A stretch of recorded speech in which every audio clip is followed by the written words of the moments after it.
Watson, your host of Voices of the Great War, and also author of the historical fiction series An Extraordinary Promise.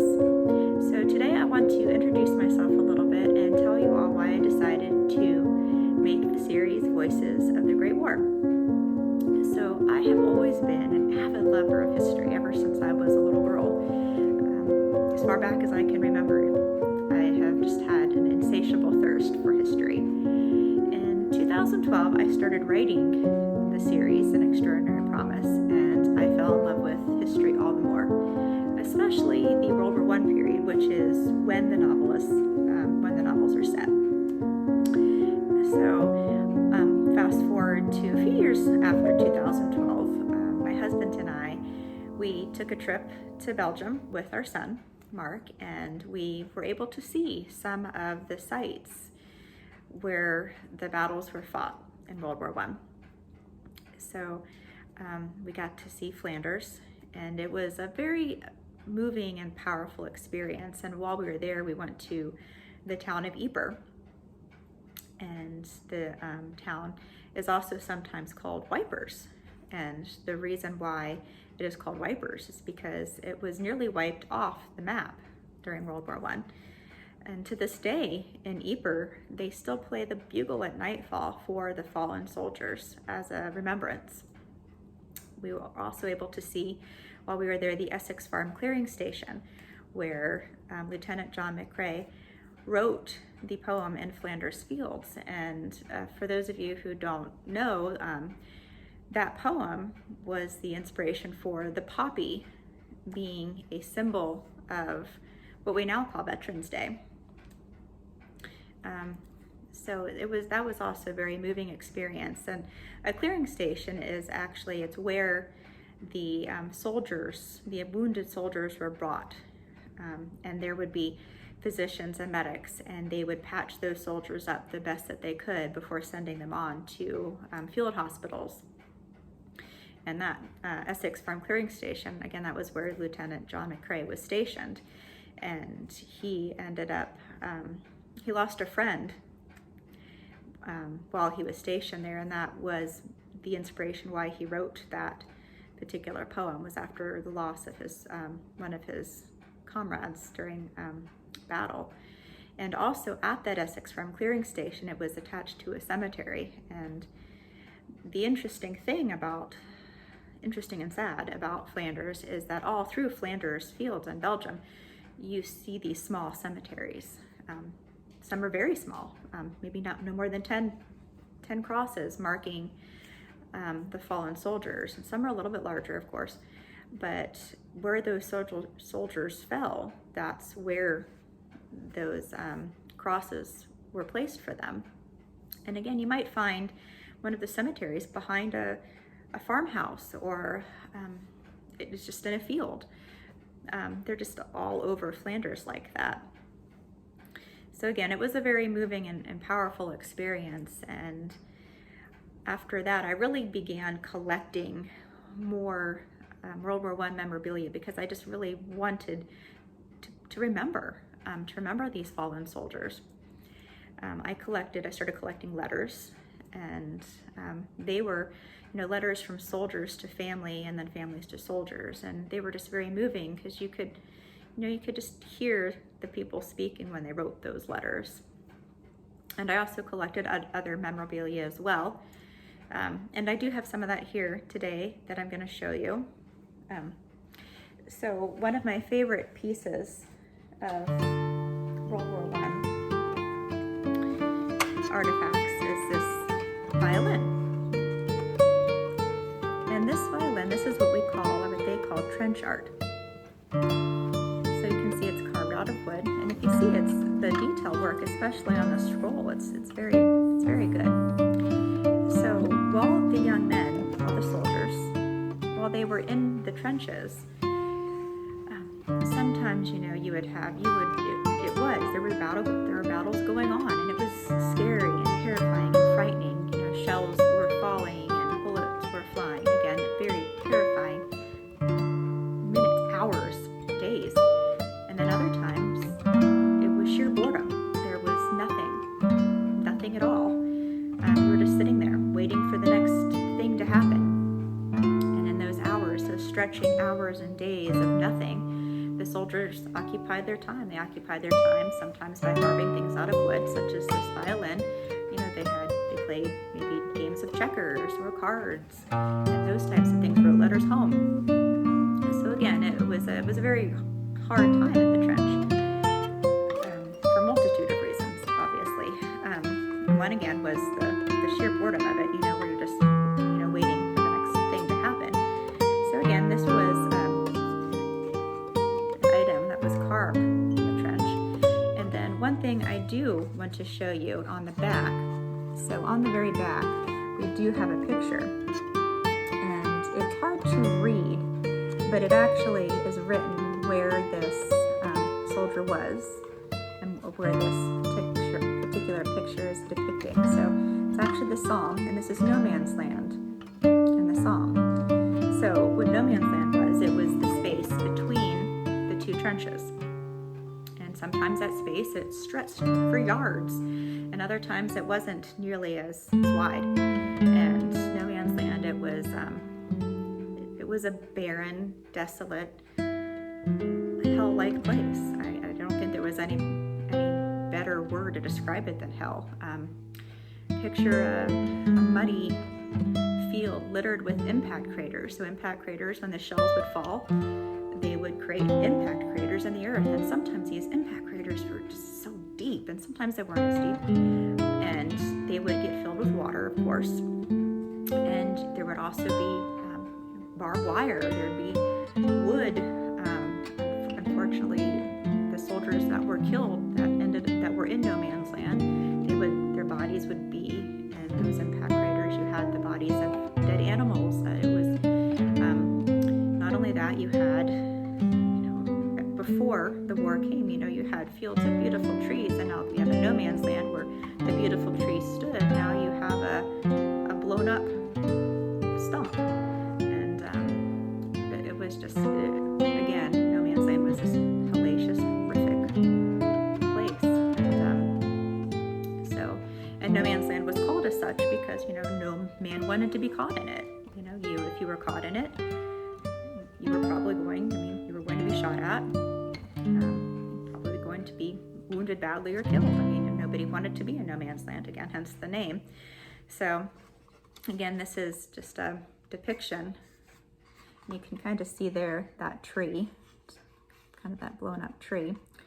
So in the Somme, where this depicted, the Somme was a terrible, terrible battle, fought in 1916, July of 1916, and went on for a while, and they lost, I believe, if I remember accurately, I believe that first day in the Battle of the Somme, July 1st, 1916, the Allies suffered 50,000 casualties. 50,000 men were killed or wounded in that one day alone.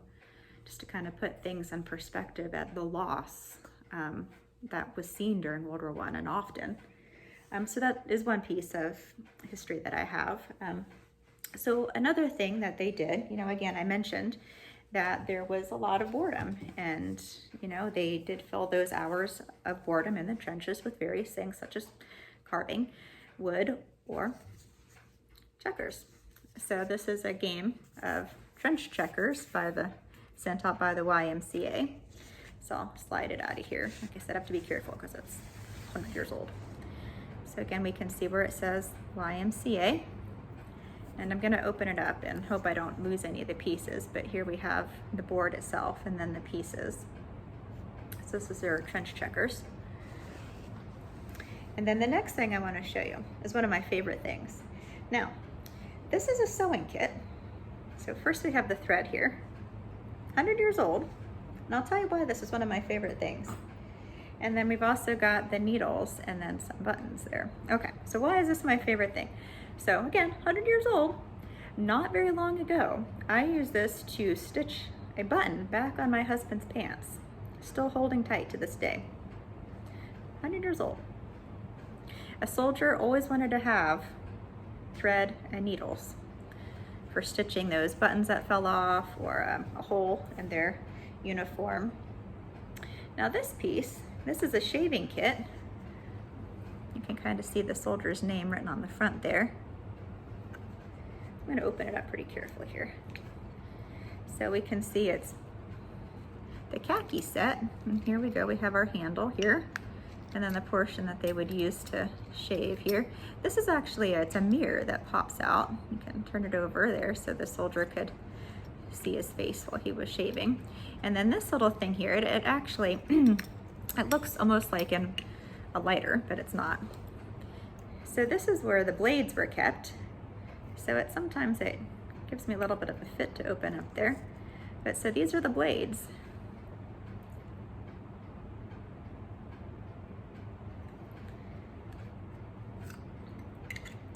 And then another item that they say that we have here, this is an old pipe. So they also did a lot of smoking, pipes and cigarettes. So this is a pipe, and if you look at the bottom here, we can see where the soldier actually carved in the names of the different places in France that he was stationed. So we have the Argonne, Chateau Thierry, Saint Mihiel. So this is a very interesting piece as well. And then the final piece I want to show you. So this piece is actually from our Anzac soldiers. So when I do my readings of the letters and Voices of the Great War, it's always from our American soldiers. But World War I, there were many different nations that participated in the Great War. And so we have this next piece again is from our Anzac soldiers. Anzac stands for the Australian New Zealand Army Corps. And this piece is actually from the Gallipoli campaign, and that occurred in 1915, and it was a campaign that saw a very large, substantial loss of life, and it was a brutal campaign for those soldiers on both sides that were involved. And what I have here, this is a medal that was given to one of those Anzac soldiers. So I'm gonna hold this up for you. So you can see 1915, and it says Anzac on the bottom. And then on the back is an image of Australia and New Zealand there. And I have the box, the original box that the medal was sent in to the soldier. And you can see it actually says E. Hunter, 14th Battalion, Australian Infantry there.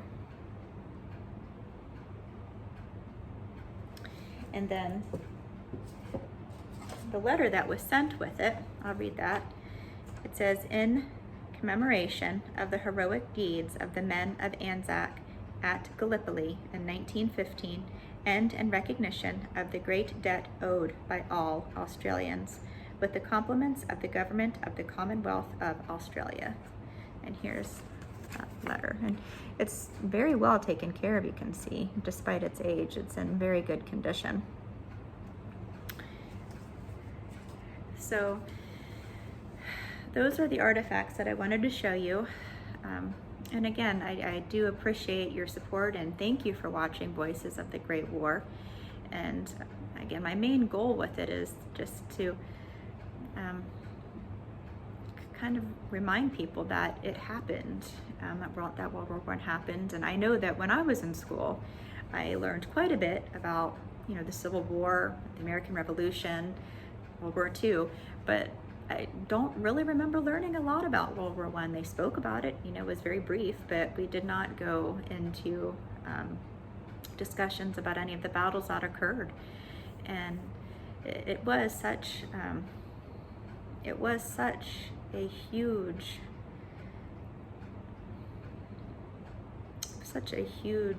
war that it involved so many different nations, and there was such a substantial loss of life, not just military but civilians as well. Entire towns in Europe, much like Ypres, were destroyed, and buildings were destroyed. The cathedrals were destroyed. It was just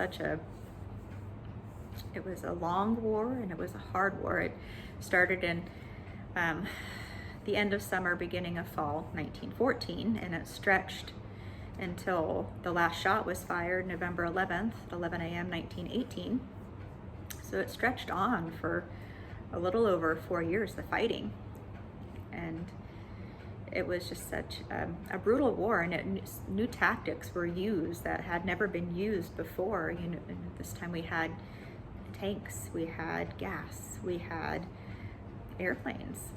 They were a new thing to that time period. We had these big, huge guns that could fire artillery for long, unbelievable ranges. We had Zeppelins.